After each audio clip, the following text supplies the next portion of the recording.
Welcome back. Tory MP James Bezan says he's settled his dispute with Elections Canada over accounting for his MP highway signs. He joins me live in the foyer. What a weird story, James Bezan. Tell us, what's the root of this complaint by Elections Canada against you, and what was the consequence? Well, this goes back to the last 3 elections that Elections Canada decided that they didn't like the way my campaign had valued our highway signs. And we're talking about my Member of Parliament highway signs that have been up since before the 2006 election. These signs were put up over a number of years, different contractors, different manufacturers of signs, and it was quite confusing. But at no point did Elections Canada ever talk to my parliamentary offices or to me directly about what value these signs actually are. They made some rash decisions, and I believe that I was in the right after I filed a corrected return back on May 5th.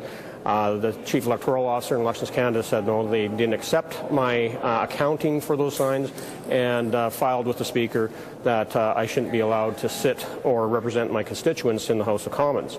Under the Act, I'm allowed to take court action against, to defend myself, which we proceeded to do. And through the course of the last 6 months, I've been able to reach a conclusion in our favor, which said that we maintain that the highway signs, my billboards that are across the riding, are worth $518 per sign.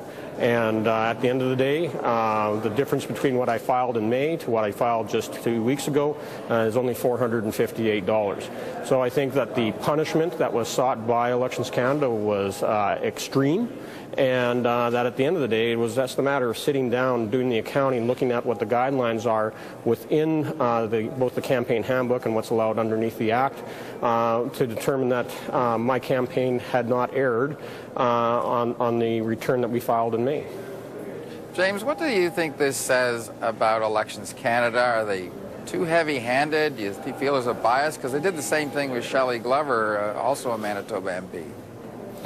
Yeah, well, so, you know, we always worry that there is bias. I think that this case is a good reason why there needs to be change. Right now, what we have is Elections Canada is the administrator of elections. They're the advisor to our campaigns.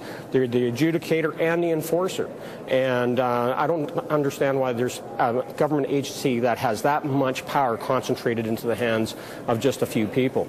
If you look at any other agency in the government of Canada, they all have appeal boards and ways to properly allow Canadians, including us as parliamentarians, our charter rights of due process. And that's missing in the current Elections Canada Act, and that's why I'm very supportive of the new Fairness Elections Act that just got brought into the House of Commons today.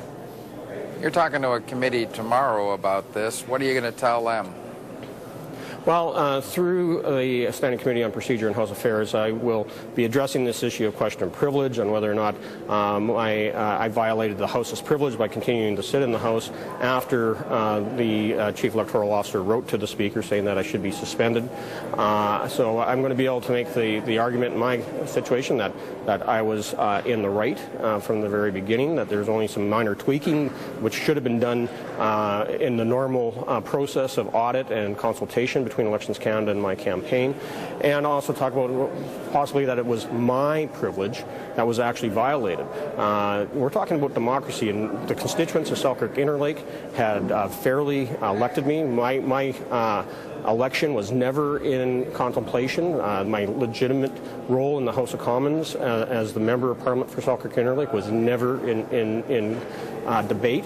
What we're talking about is an administrative matter that should have been dealt with between Elections Canada and my campaign, and we should have come to a resolution on this months ago, if not a year and a half ago.